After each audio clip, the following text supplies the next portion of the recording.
السلام علیکم ورحمۃ اللہ وبرکاتہ۔ سیدنا کریم صلی اللہ تعالی علیہ وآلہ وسلم۔ آسان تفسیر القرآن، اور آج انشاءاللہ عز و جل ہم سورہ بقرہ کی آیت نمبر 54 پڑھیں گے، آیت نمبر 54 پڑھیں گے، جس میں لفظی اور با محاورہ ترجمہ اور اس کی تفسیر بیان کی جائے گی۔ سب سے پہلے آئیں تلاوت سماعت فرماتے ہیں۔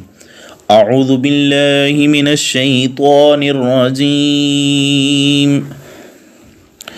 بسم اللہ الرحمن الرحیم۔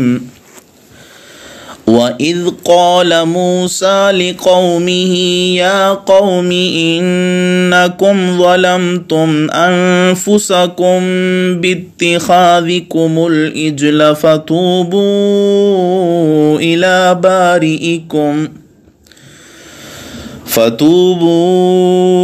إِلَى بَارِئِكُمْ فَاقْتُلُوا أَنفُسَكُمْ ذَلِكُمْ خَيْرٌ لَكُمْ عِندَ بَارِئِكُمْ فَتَابَ عَلَيْكُمْ إِنَّهُ هُوَ التَّوَّابُ الرَّحِيمُ۔ اور یاد کرو جب کہا موسیٰ علیہ السلام نے اپنی قوم سے، اے میری قوم، بے شک تم نے ظلم ڈایا اپنے آپ پر بچھڑے کو خدا بنا کر، پس چاہیے کہ توبہ کرو اپنے خالق کے حضور، سو قتل کرو اپنوں کو جنہوں نے شرک کیا، یہ بہتر ہے تمہارے لیے تمہارے خالق کے نزدیک۔ پھر حق تعالیٰ نے تمہاری توبہ قبول کر لی، بے شک وہی بہت توبہ قبول کرنے والا، ہمیشہ رحم فرمانے والا ہے۔ وَإِذْ اور یاد کرو جب قَالَ کہا موسیٰ علیہ السلام نے لِقَوْمِهِ اپنی قوم سے، یا قومی اے میری قوم، انکم بے شک تم، ظلمتم تم نے ظلم ڈایا ہے، انفسکم اپنے آپ پر، باتخاذکم تم نے بنا کر، العجلہ بچھڑے کو اپنا معبود، فتوبو پس تم توبہ کرو، الہ کی طرف، بارئکم اپنے خالق کی طرف، فقتلو سو قتل کرو، انفسکم اپنوں کو، ذالکم یہ خیر بہتر ہے، لکم تمہارے لیے، عندہ نزدیک، بارئکم تمہارے خالق کے، فتابا اس نے توبہ قبول کی، علیکم تمہاری، انہو بے شک وہی ہے، ہوا ہے، التواب بہت توبہ قبول کرنے والا، الرحیم ہمیشہ رحم فرمانے والا۔ یہ آیت نمبر 54 ہے، اور اس آیت میں یا اس آیت سے جو پچھلی آیت سے، اس آیت کا جو پچھلی آیت سے تعلق ہے وہ اس طرح ہے کہ پچھلی آیت میں اللہ تعالیٰ نے فرمایا کہ ہم نے تمہیں موسیٰ علیہ السلام کے ذریعے سے ایک کتاب اور فرقان یعنی حق و باطل کے درمیان فرق کرنے والا قانون یعنی فرقان عطا کیا تھا، تاکہ تم اس کے ذریعے اس پہ عمل کرتے ہوئے ہدایت پالو۔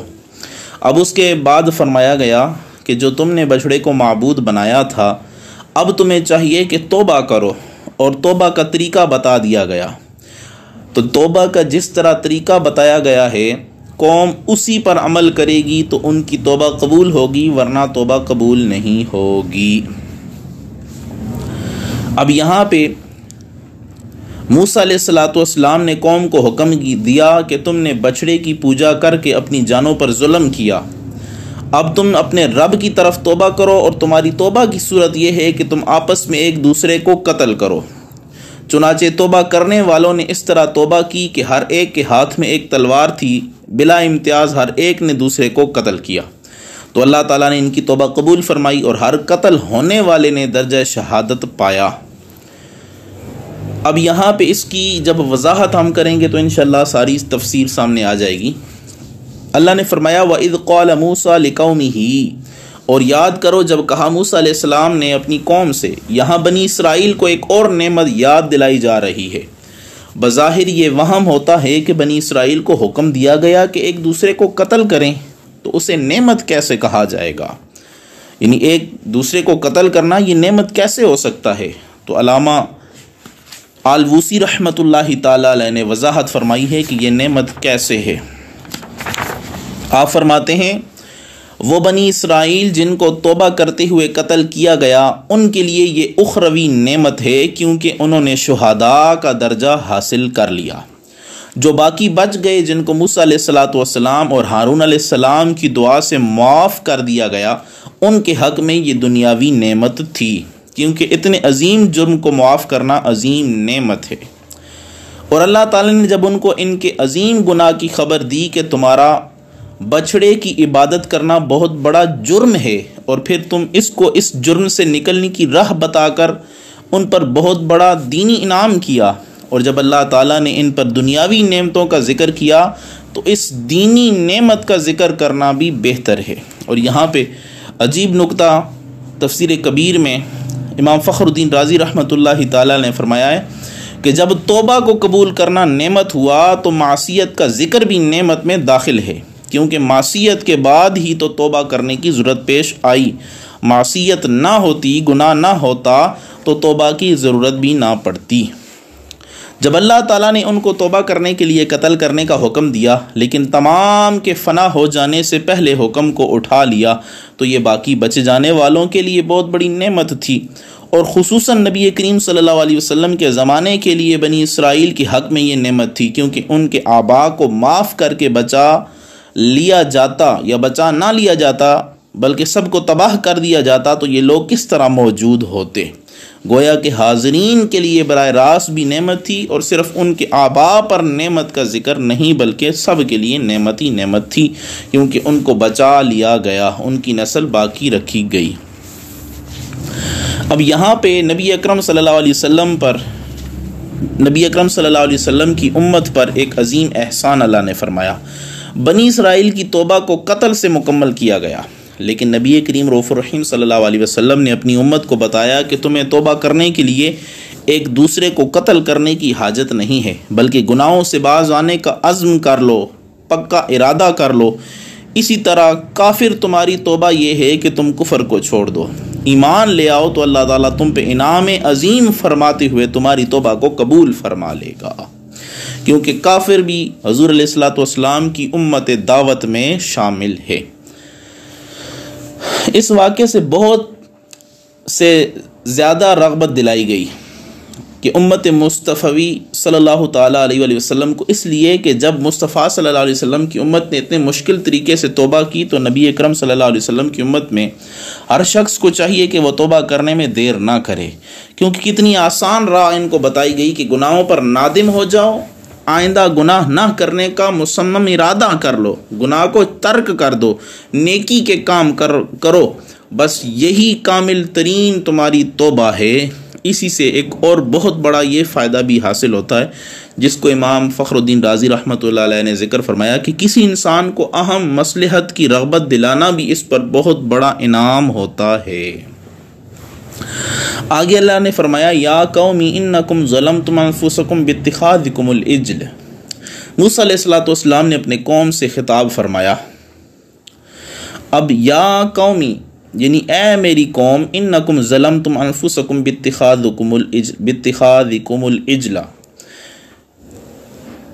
اب یہاں پہ انہیں بتایا گیا کہ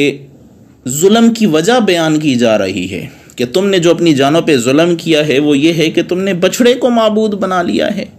ظلم ہے کہ ایک بے عقل چیز کو تم نے اپنا معبود بنا لیا ہے، تم اشرف المخلوقات ہو کر ایک بے عقل چیز کو اپنا معبود بنا لیا ہے، تمہارے اندر عقل نہیں ہے۔ پھر فرمایا فتوبوا الی بارئکم، تم توبہ کرو اپنے پیدا کرنے والے کی طرف۔ اب توبہ کا معنی ہے رجوع کرنا، یعنی تم اپنے باری تعالیٰ کی طرف رجوع کرنے کا پختہ ارادہ کر لو، کیونکہ توبہ کی تکمیل تب ہوگی جب تم رجوع کرو گے، اور رجوع کرنے کے بعد دوسری شرط یہ ہوگی کہ اللہ تعالیٰ تمہیں جو حکم دے گا اس پر عمل کرنا ہوگا۔ اب یہاں پہ آگے فرمایا فتوبوا الی بارئکم، بنی اسرائیل کو یہ کہا گیا کہ وہ ذات جو عالم اور حکیم ہے، جس نے اپنی مہربانی اور حکمت سے تمہیں پیدا فرمایا، تم میں کوئی تفاوت نہ رکھا کہ ایک ہاتھ لمبا بنایا ہو دوسرا چھوٹا، اس طرح نہیں ہے۔ اس قسم کے تفاوت سے تمہیں بری بنایا۔ حق تو یہ تھا کہ تم یہ تصور بھی نہ آتا، تمہیں اس چیز کا خیال بھی نہ آتا کہ اس ذات کو کبھی ناراض کرنا ہے، لیکن افسوس کہ تم نے بچھڑے کی پوجا کر کے اسے ناراض کر دیا۔ پھر وہ ذات جس نے تمہیں مختلف شکلیں عطا کر کے ایک دوسرے سے ممتاز کیا، حق تو یہ تھا کہ تم اس کے شکر گزار بنے رہتے، لیکن تم نے رب تعالیٰ کی عظیم نعمتوں کی ناشکری کی اور رب تعالیٰ سے شریک ٹھہرا کر کفر کیا، لیکن اللہ تعالیٰ نے پھر بھی تمہیں موقع عطا کر دیا اور تم اس کے حضور جھک جاؤ، اس کی طرف رجوع کر لو، اس کی بارگاہ میں توبہ کر لو، اس کے حکم کے مطابق توبہ کر لو تو وہ تمہاری توبہ قبول فرما لے گا۔ آگے اللہ نے فرمایا فَاقْتُلُوا أَنفُسَكُمْ۔ ان الفاظ مبارکہ کا اگرچہ ظاہری معنی تو یہ ہے کہ پس قتل کرو اپنی جانوں کو، لیکن یہ معنی بالاتفاق مراد نہیں، کیونکہ ان کو یہ حکم نہیں دیا گیا کہ تم میں سے ہر شخص اپنے آپ کو قتل کر کے توبہ کرے، بلکہ اس کا معنی یہ ہے کہ تم میں سے بعض کو قتل کریں، یعنی آپس میں ایک دوسرے کو قتل کریں، اور جس نے اس بچھڑے کی عبادت نہیں کی تھی وہ بندہ اس کو قتل کرے جس نے اس بچھڑے کی عبادت کی تھی۔ تو پھر اب یہاں پہ ایک سوال یہ پیدا ہوتا ہے کہ وہ آپس میں رشتہ دار تھے، بھائی تھے، ان کو قتل کرنا کیسے ممکن ہوا؟ تو بیضاوی شریف کے حاشیہ میں یہ بات لکھی ہوئی ہے کہ بنی اسرائیل نے جب سب ہی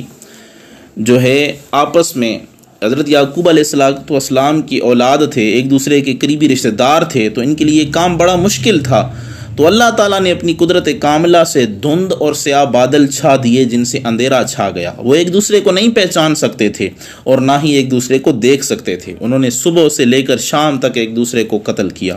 موسیٰ علیہ السلام اور ہارون علیہ السلام نے دعا کی، اے اللہ اب ان کو معاف کر دے۔ دعا کرنے کی وجہ یہی تھی کہ اگر ان پر یہی سلسلہ جاری رہا تو بنی اسرائیل کا نام و نشان ہی صفحہ ہستی سے مٹ جائے گا۔ تو اللہ تعالیٰ نے ان کی دعا کو قبول کیا اور معاف فرما دیا، لیکن اس وقت تک 70,000 کی تعداد میں یہ لوگ قتل ہو چکے تھے۔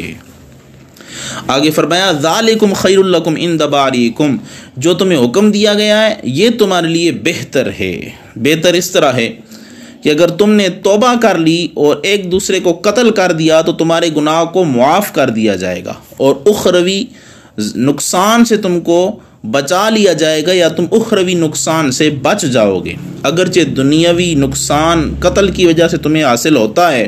لیکن اگر تم نے توبہ نہ کی تو دنیاوی نقصان تمہیں نہیں پہنچے گا، لیکن اخروی نقصان میں تم مبتلا ہو جاؤ گے۔ اس لیے تمہارا توبہ کرنا تمہارا پیدا کرنے والے کے نزدیک تمہارے لیے بہتر ہے، یعنی عذاب اخروی سے نجات حاصل کرنا اور ثواب میں کامیابی حاصل کرنا ہی سب سے بڑا مقصد، اور یہ تمہارے لیے بہتر ہے۔ پھر فرمایا فتاب علیکم، اگر تم نے اللہ کے ارشاد کے مطابق توبہ کر لی، یعنی ایک دوسرے کو قتل کر دیا، تو اللہ تعالیٰ تمہاری توبہ کو یقیناً قبول فرما لے گا۔ پھر اللہ تعالیٰ نے ان کی توبہ کو قبول فرمایا، اور یہ موسیٰ علیہ السلام کی شریعت کا قانون تھا کہ ایک دوسرے کو قتل کرنے سے توبہ قبول ہوتی تھی، صرف زبان سے توبہ نہیں کی جا سکتی تھی۔ اس لیے یہ اعتراض نہیں کیا جا سکے گا کہ مرتد کو توبہ کے بعد قتل کرنے کا کیا مطلب ہے۔ مسئلہ یہ واضح ہے کہ ایک شریعت کے احکام کو دوسری شریعت پر قیاس نہیں کیا جا سکتا۔ آگے اللہ نے فرمایا انہ هو التواب الرحیم، یعنی بے شک وہ مغفرت سے رجوع کرنے والا ہے اور توبہ قبول کرنے والا ہے، اور وہ اپنی مخلوق پر بڑا رحم اور کرم کرنے والا ہے، ہمیشہ ہمیشہ رحم کرنے والا ہے۔ تو اس آیت سے ایک چیز ہمیں یہ پتہ چلتی ہے کہ جب آدمی کوئی گناہ کر لے، اللہ کی بارگاہ میں رجوع کرے صدق دل سے اور مصمم ارادے سے اللہ کی بارگاہ میں توبہ کر لے، تو اللہ تعالیٰ اس کی توبہ قبول فرما لیتا ہے۔